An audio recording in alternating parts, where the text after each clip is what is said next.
We return to the Deathless series, Armageddon's Blade Edition, with Festival of Life.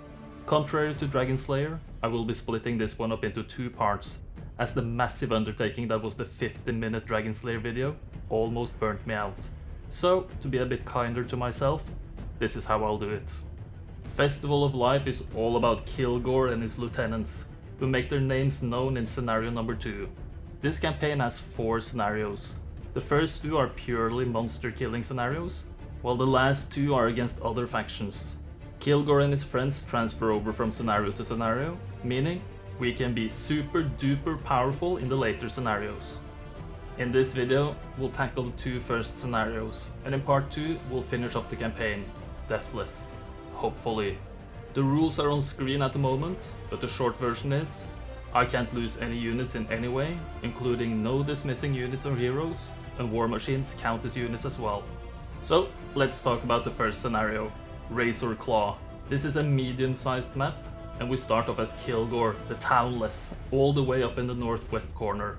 No enemy factions are present, but there are 4 neutral stronghold villages spread across the map. One of which is very easily reachable within the 7 days we have to flag a town. The goal in this scenario is to make our way all the way over to the northeast corner, go down through the subterranean gate and defeat Razor Claw, the ancient behemoth, and his crew of even more ancient behemoths. And we have to do this before the end of month 3. Fairly straightforward, no? So how am I approaching this map? Well, I have to keep in mind that I'm powering up Kilgor to survive the following 3 scenarios as well. So I need him to be a solid, thick, tight hero.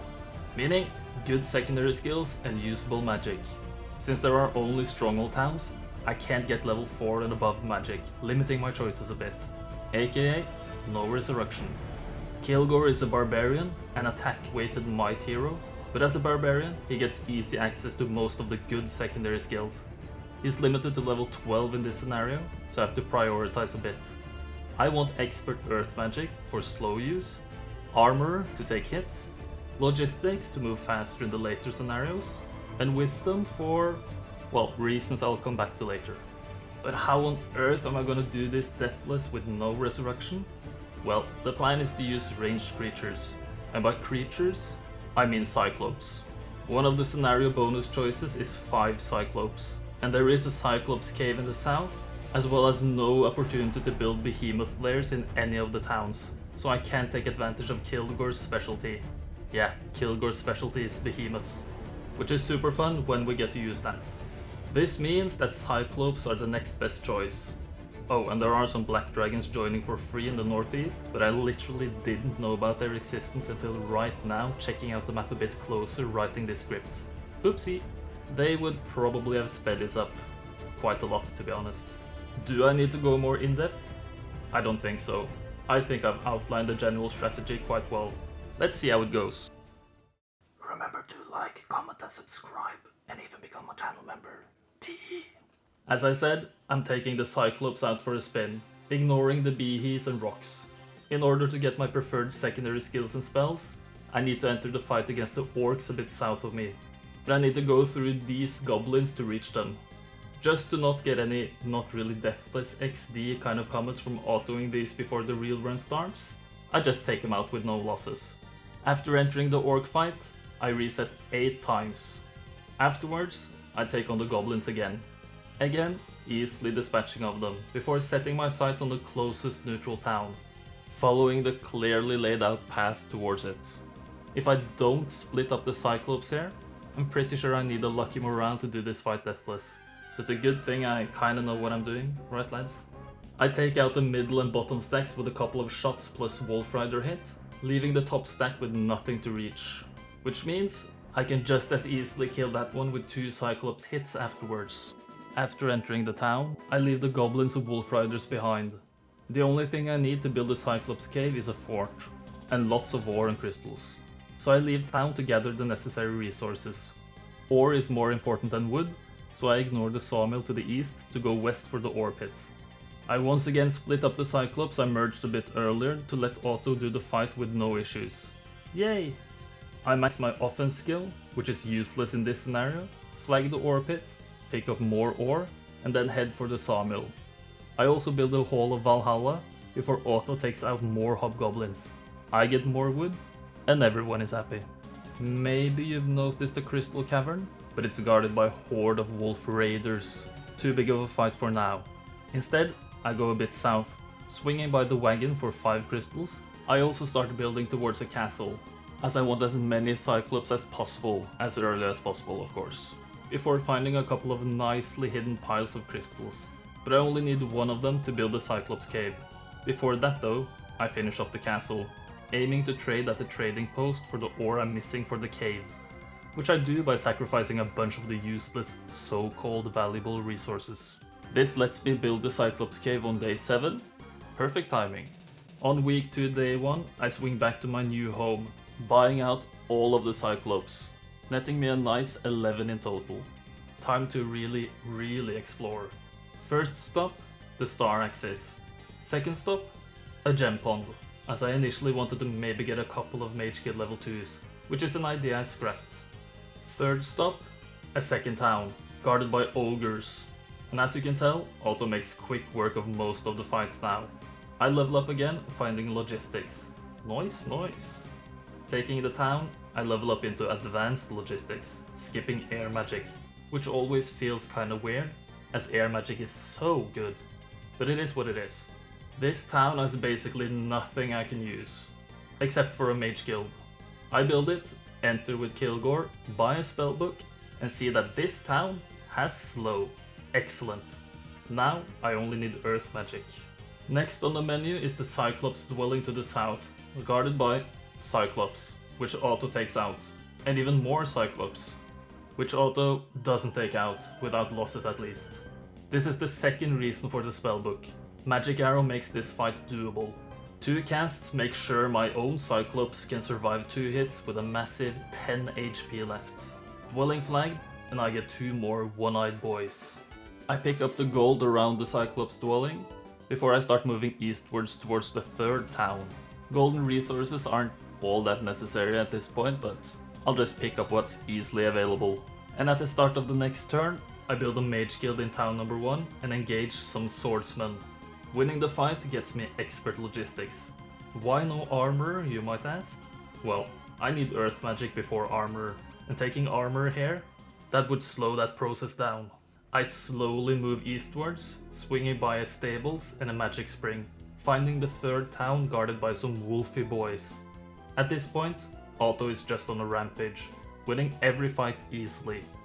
At level 6, my heroes are guaranteed to be offered wisdom, so I take it over resistance, obviously. Still no earth magic though.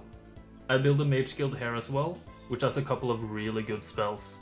All of these spells actually come in handy at some point, which means it's a great haul. I keep on trucking forwards, aiming for town number 4, as it can also build up to a Cyclops cave. Finding it on week 3 day 4, guarded by ogres. Beating them levels me up again, this time into earth magic. Finally. Just basic earth though, still need expert. Immediately I build a fort, making a huge dent into my resource stash. So I flag another ore pit, open a path to the nearby hill fort to upgrade my Cyclops to Cyclops Kings, picking up a necklace of swiftness in the process, which is a hugely useful artifact always. Before moving forwards, I still need to build the Orc Tower, as it's a prerequisite for the Cyclops Cave, so I do that, obviously. I then swiftly kill some Ogre Magi, defeat the treasury for some crystals and gold, before finding a throng of zombies. This is purely an XP fight, and let me tell you, this is a slog and a half, especially since I only have basic earth magic and 2 spell power. This makes it an endless kiting fest in which I get a shot off every now and then, while trying to avoid taking 2 big hits, as that would probably lose me one of my Cyclops Kings. Eventually, after 14 rounds, I find the victory. This is probably my least favorite fight on this map. Afterwards, I make quick work of the crypt and take XP from the nearby chest in order to finally level up into Expert Earth. Finally! Now I need more crystals for the Cyclops Cave. I build a couple of marketplaces before ending the turn. There are 2 piles of crystals to the south, guarded by hobgoblins. With Expert Earth, this is easy peasy. I outspeed, cast mass slow, and then just start chucking rocks at them. They are still quite fast, however, so even after casting slow, they can still reach me quite fast. So in case of morals, I take an extra turn or two to kite the 2 remaining stacks, as 60 hobgoblins can do quite a decent amount of damage. With this extremely high quality kiting, I pick up the easy victory after one-shotting each of the 2 stacks.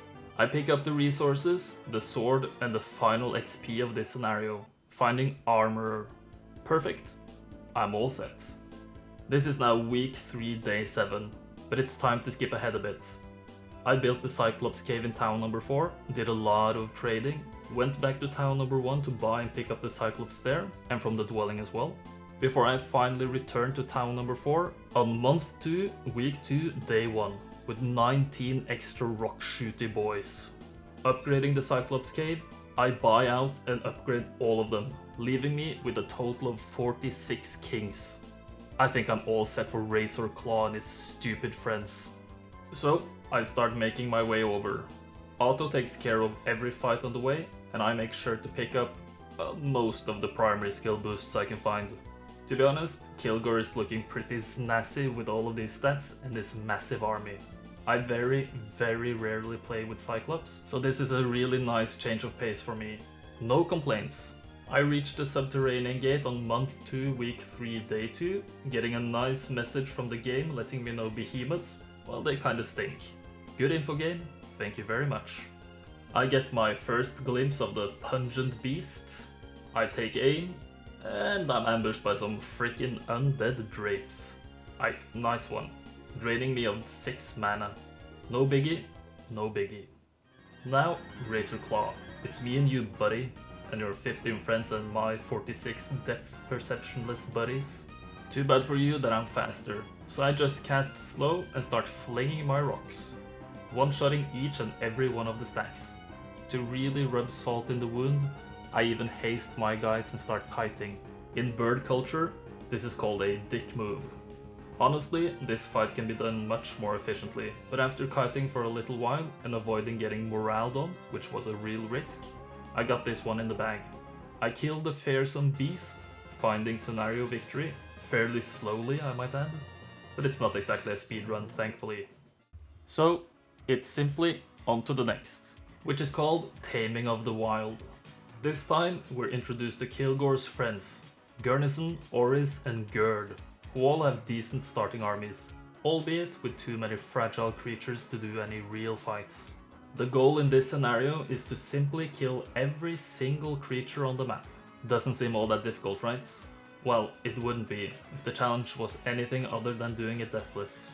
Spread around the map are a wide variety of stronghold creatures, as well as some manticores, golems, dogs, birds, trees, even a water elemental, some green dragons, well, you name it. The green dragons are the first obstacle. I need to kill them to get access to the rest of the map. And Kilgor's friends are all locked behind border guards, with the respective keymasters' tents noticeably far away from the entry points. Oh, and did I mention that in the underground lies the true test of this scenario? No? Black dragons? No? I have no way to outspeed them, so unless I come up with something really clever, I'm in trouble here. This also has to be done before month 5, and my heroes are limited to level 20, and I can't lose any of the heroes. Yippers. With that out of the way, how do I take on this scenario? Well, behemoths is the short answer. Ancient behemoths is the long answer. We start off with enough resources in the starting area as well as actual starting resources to just straight up build a behemoth lair. Using the behemoths, Kilgor's specialty, I can take out the green dragons and then basically steamroll the map with auto combat. To set myself up nicely for the last 2 scenarios, I also want to level up Gurnison a bit, as his ballista specialty will come in really handy.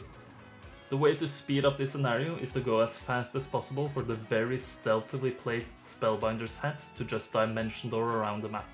This plus the Sword of Judgment guarded by ancient behemoths, plus a lot of mana restoration spread around the map, it makes it not that much of a slog to do, but it's still a bit tedious. Since I have some levels to play with on Kilgor here, I have some secondary skill priorities.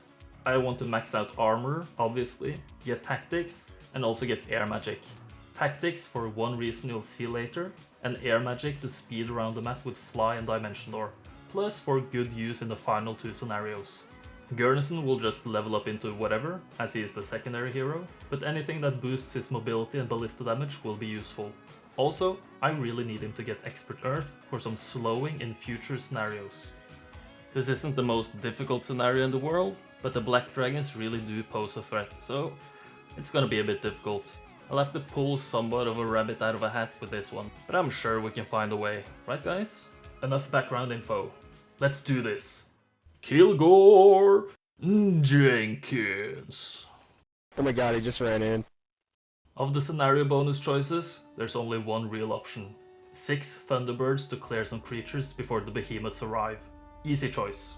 To get my preferred secondary skills, I enter the Wolf Raider fight with Garrison and reset exactly once. I get some vision with good old Gurney Boy and then start Kilgor's adventures again, leaving everything but the birds in town. Quickly double checking what I need to build a behemoth lair, confirming I have time to build a Hall of Valhalla first. Then I head out and start clearing the starting zone. The battle strategy is very simple. Expert slow, then start beaking the goblins down. Over and over, picking up whatever artifacts and resources I can find, and flagging the mines of course. I don't think I'm gonna show all of these fights, as they are pretty, samey basically. And you can also tell that they're not really that difficult, so I hope you understand. Before ending the first day, I pick up a great artifact, Equestrian's Gloves, which speeds up the gameplay quite a lot, so never gonna complain about that. On day 2, I do some minor exploration of the lieutenants, as they can still pick up the free resources even though they're not gonna do any fights, so might as well make them useful. Before going back to Kilgor's version of Goblin Slayer. A minor note, I've never actually watched that anime, or anime in general, so I don't know what really happens in that. But I like to put my massive brain to good use, so I'm guessing there's a bit of goblin slaying going on.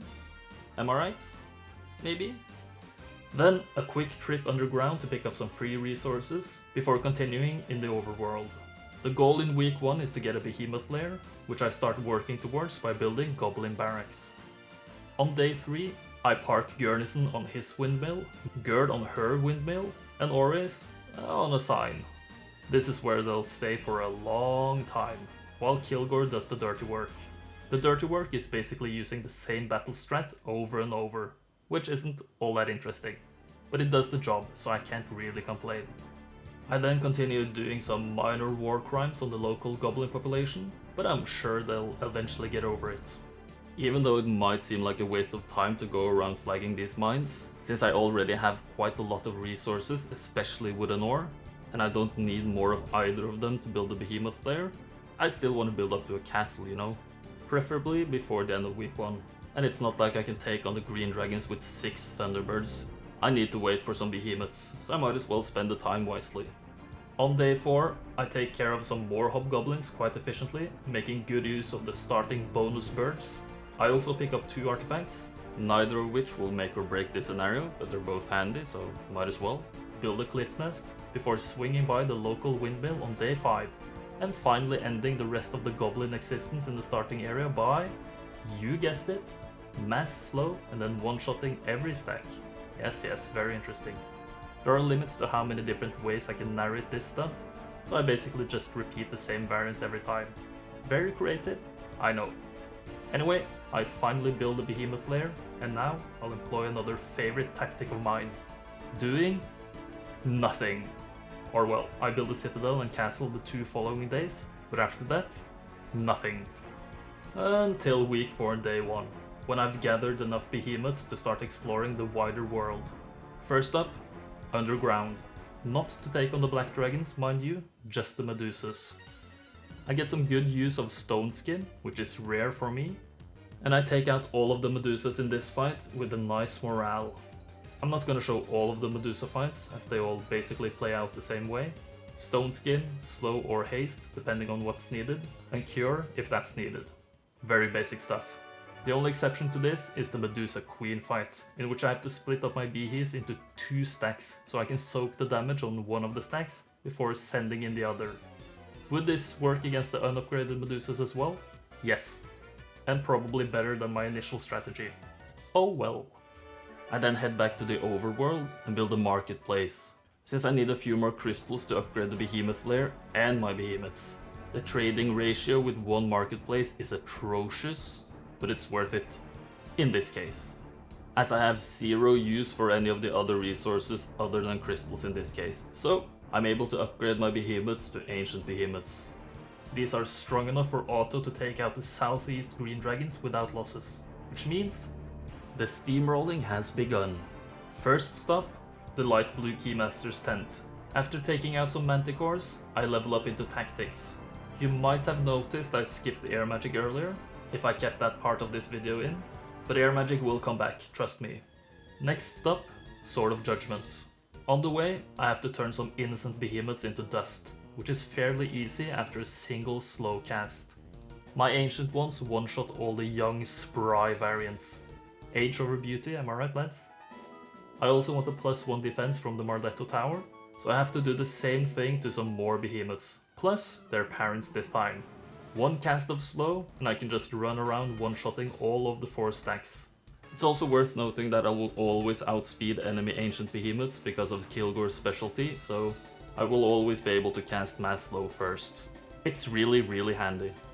I risk a hit at the end here, but of course, I'm not gonna lose any behemoths here, am I? Easy peasy. Since I have such an enormous amount of movement, I even reached the Sword of Judgment guards. More ancient behemoths. But as I'm sure you can piece together, I'll just do the same strategy again. Slow and then start smashing. Since the ancient behemoths also ignore 80% of my defense, I risk losing one here if I don't cure. So, I cure. Very smart. The 2 stacks don't do enough damage, I do enough damage, so I win. Lossless. Nice. I pick up the sword, getting +5 to all my primary stats, flag the behemoth crag, recruit the young bugger, and wait for day 1 to recruit another one. I also make sure to actually equip the Sword of Judgment, since I'm prone to forgetting to equip artifacts if I already have an artifact equipped in the same slot. Wait, what was that? Plague? You gotta be kidding me. Oh well. Anyway, on the way back to town to upgrade these 2 fellas, I have to take out even more enemy behemoths. My own 2 unupgraded ones actually complicate the matter a bit, so it takes a bit longer than earlier, as well as draining my entire spell point pool to survive. Quite lucky actually, since I didn't really look at my mana before this. All of this due to a massive misplay on my part, as instead of actually attacking one of the stacks, I just move right next to it. I'm sure we've all made that mistake, right lads? My behes have 70 HP, I'm pretty sure they will do more than 70 HP of damage. I have 6 mana, Cure costs 6 mana. This was really lucky actually. I don't have room for those mistakes in the later scenarios. I max out my tactics and set my sights back on the town. Due to the plague, I have no behes to recruit in town, so I have to make do with the 9 I've got. Thankfully, they basically one-shot anything and everything, as you can probably see in the background. I'm heading for the Spellbinder's hat, and after taking out the rocks blocking my path, I finally get air magic. Wow! Just in time for DD o'clock. Sprinting onwards northwards, not sure that's actually a word, but whatever. The hat area is flooded with dogs of the Hell variant. But after taking out a bunch of them, I finally get the level 5 spell hat. It's basically a free win from here on out. Until the magic immune black dragons, that is. From here on out, I start collecting XP chests on Garrison, which I will hopefully have some sped up footage of in the background. Kilgor will just use auto to clear the map in a systematic fashion, which is even less interesting gameplay than Garrison picking up XP, I think. So instead, we'll watch Garrison. He'll quickly level up while I do some talking. Not that I have all that much to say, other than I'm so thankful for all of you guys tuning in to watch my videos, and that, even though this isn't the coolest gameplay ever, that you still maybe enjoy. The Armageddon's Blade campaigns are quite long and sometimes quite uneventful. I definitely prefer the Restoration of Errata campaigns, and even the Shadow of Death ones over the AB ones, but it's all HOMM3, so no complaints. If you are of the predicting type, maybe you want to try to guess how I'll solve the final 2 scenarios of this campaign. It's not really all that straightforward, Especially the final scenario, where you have to fight the final boss, juiced to the gills with artifacts, always hiding in town on cursed ground, Duke Boragus? I'm not sure. If you figure it out, kudos to you. If you don't, no worries. I'm not gonna spoil anything anyway, but speculation is cool in my opinion. And maybe I'll shout you out at the end of the next video if you get it right. Anyway, after clearing the entire map of monsters with Kilgor, and the one golem fight I missed with Gurnison, and Gurnison vacuuming all of the XP he can find, or well, there is more XP on the other side of the map, but at this point, I can't be bothered. Ballista Boy finds himself at level 17, looking quite snazzy himself.